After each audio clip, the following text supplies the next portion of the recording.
Anh ơi,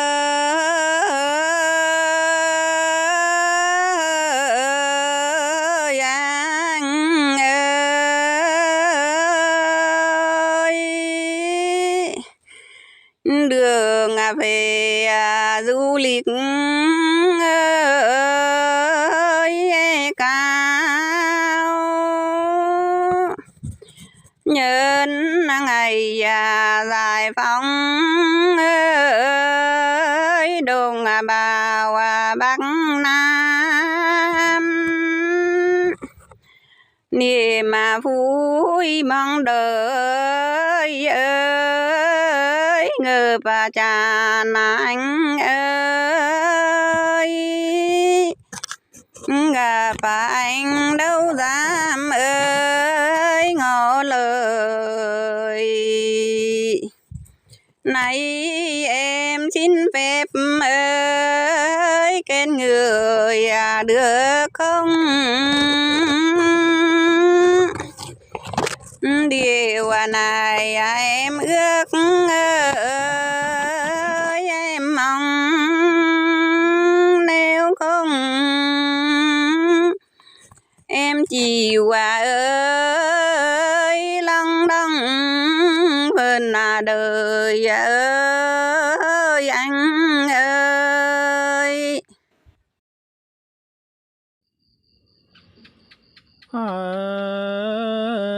Em ơi,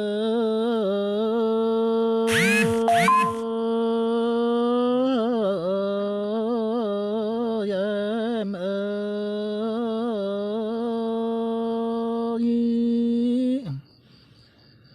hôm nay gió mát tới để bà trời bất ngờ anh nhân ơi được lời phương xa,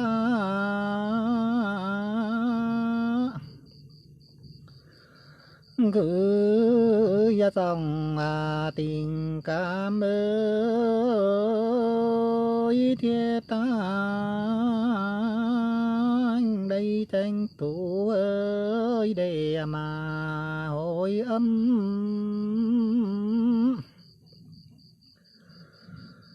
đôi dòng tình cảm ơi ân cần nói sao cho tung ơi trọng tâm lúc này, đùa ca văn về ơi không hay lấy gì mà đáp ơi tỏ vậy cùng em nói sai giờ trẻ cơi vô duyên, nếu mà sai sót ơi em hiền bỏ qua, hôm kia được gặp ơi mai hoa là ngày thống nhất ơi nước nhà, tháng năm mùng một ơi nước ta hòa bình, là ngày tổ quốc ơi khai sinh, nhân gì bà ngày lễ ơi đôi mình gặp nhau, thời gian cũng chẳng ơi bấy lâu, cho nên chưa được chào nhau lời nào là khu du lịch ơi cao tuyệt vời, và đoàn cả nhóm ơi cùng chơi không sao chào hỏi ơi từng người riêng tư, mong em lừa ngà thứ ơi có như công bằng duyên tình hứa hẹn ơi ngàn năm đẹp duyên đẹp ý ơi như tầm đàn tới em ơi văn ơi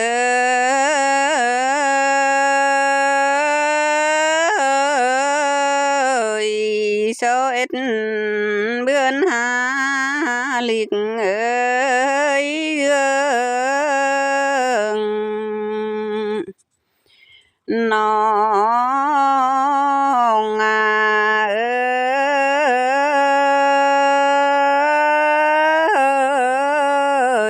lúa pi du vương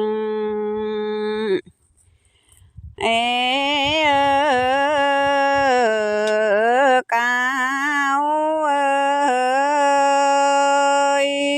rôm pia rằng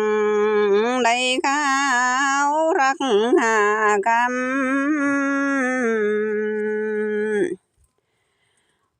rong ơi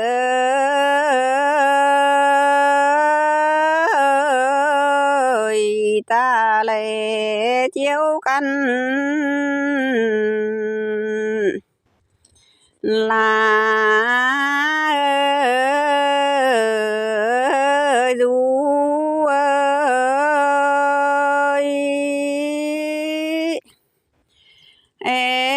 ca vào đêm khu đây lại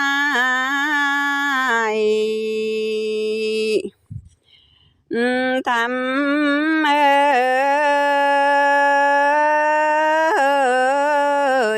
phong cành nhằng ơi lại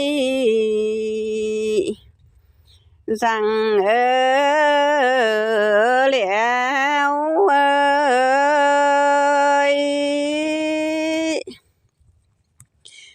thân giờ pia liền theoขึ้นxe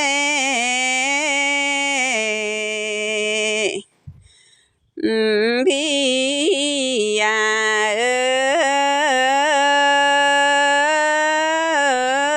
ơi lăng ta nón ơi thế gần ở thóc ơi sẽ pia chạy nón ốc mà ngói ru ơi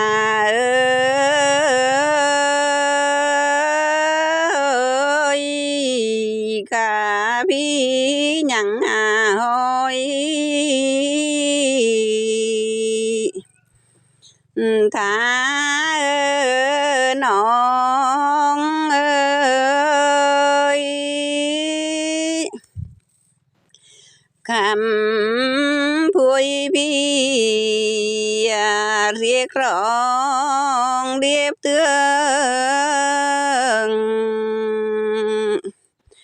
ơi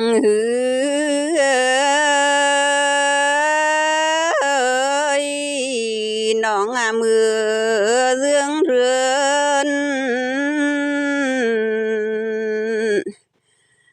dèo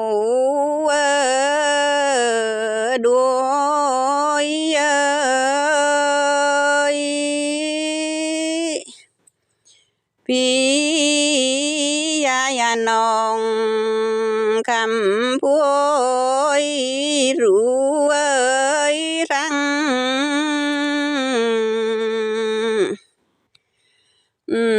ta ơi hoàn sai tốc đâm làm kéo ơi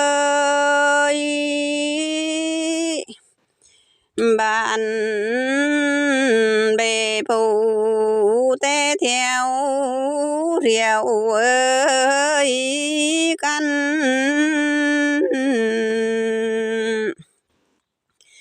nhằng ơi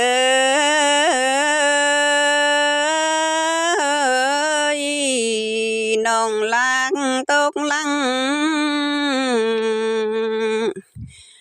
cần ở thóc ơi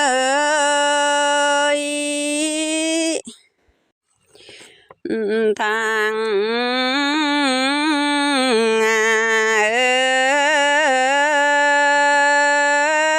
ơi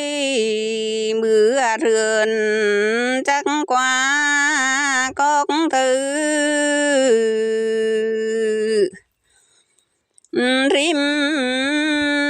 mà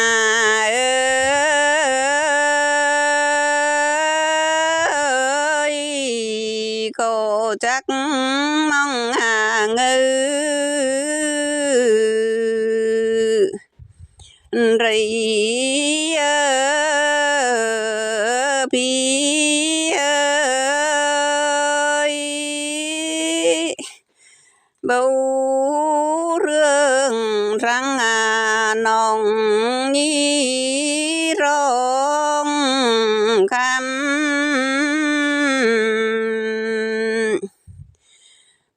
tài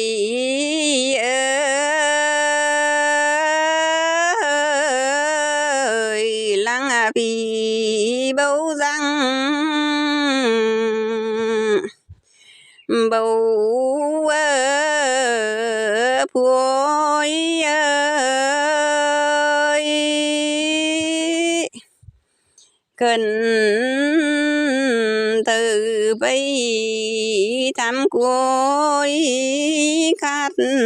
dư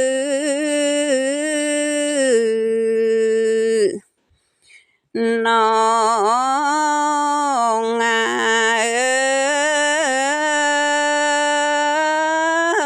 ơi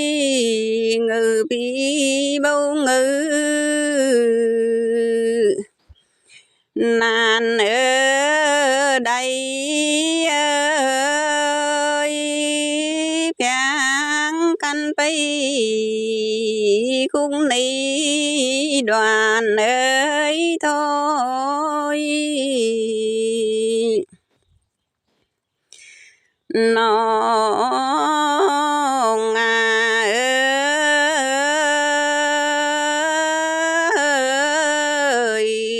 chúc bi tang nơi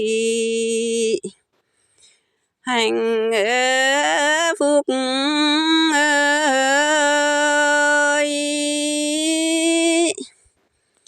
chúc ông bà mẹ lúc an khang mưa ơi na đây bình ơi an tình phương ơi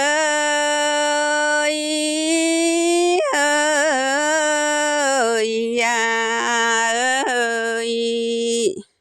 văn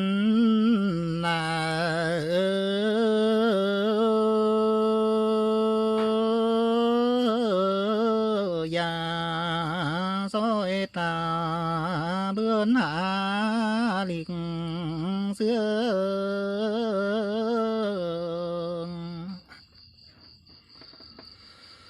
văn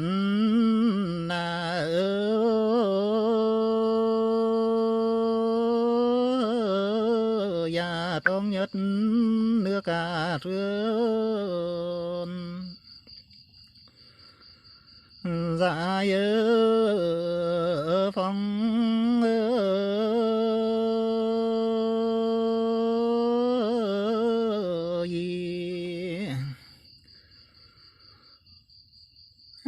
chưa ngà chắp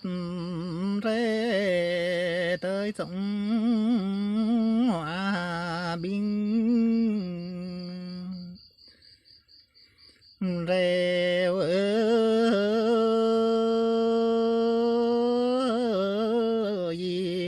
ba cao Chí Minh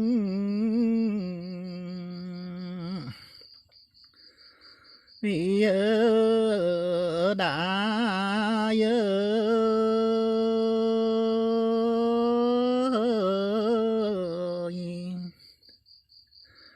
nếp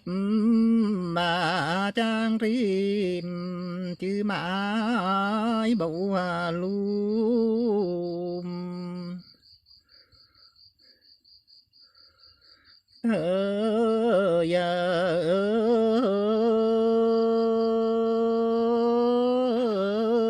già loạn lạc khó không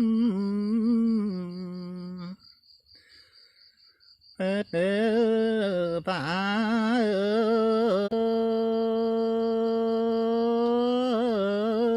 gì dạ gì phong mà rung tỏa nằm mưa cũng và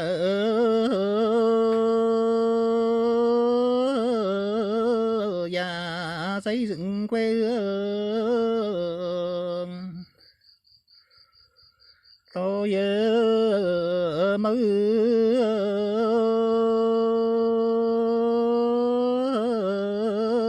gì áo anh phu ca mà mỗi cân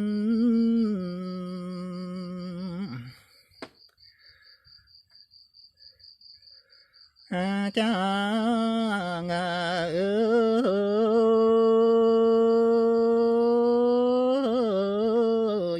và rím bằng mùa xuân phong bióc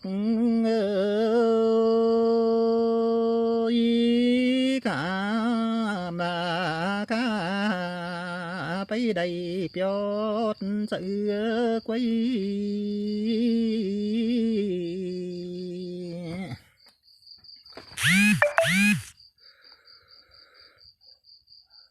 chia qua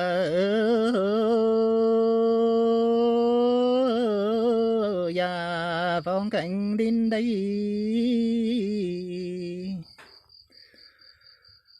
dù lịch bằng như nóc bút biết đây bên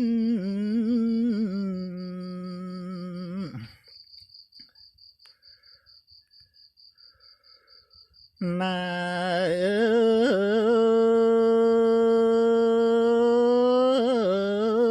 già ôi rốt mọi cơn vu già về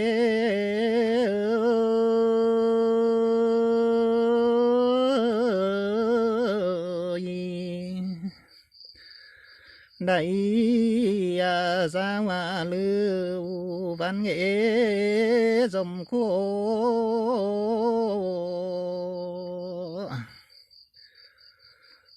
bi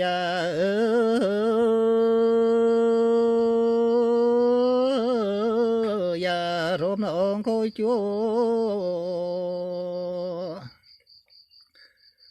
văn ôi rằng đây ngõ gặm phôi rong ấy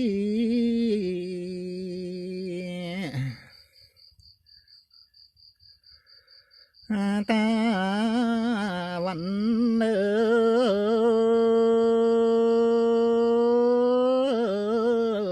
mình vừa tới bay bầu ta ơi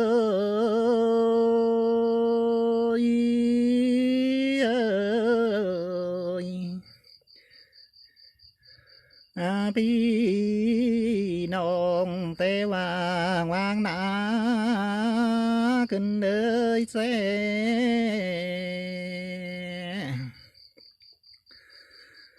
bầu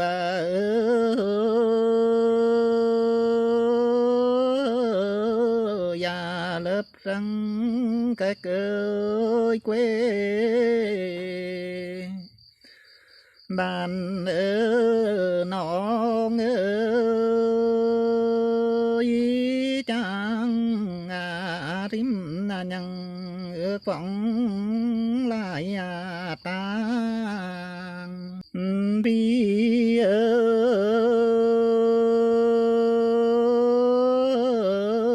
già gió và cầm ơi ngoan mưa qua ơi na cắn rễ mưa na văn đai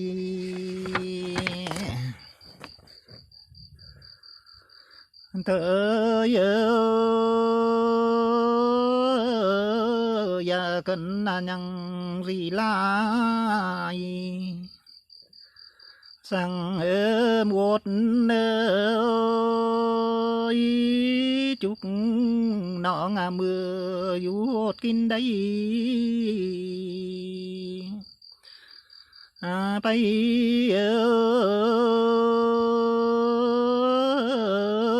ya dầm ôi trời quay môi tí ơi tu rượn đại huấn y bình an cùng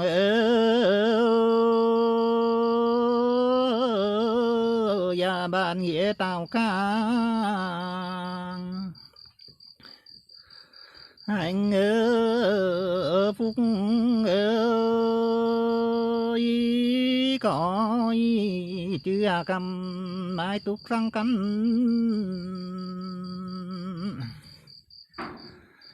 quê na tiếng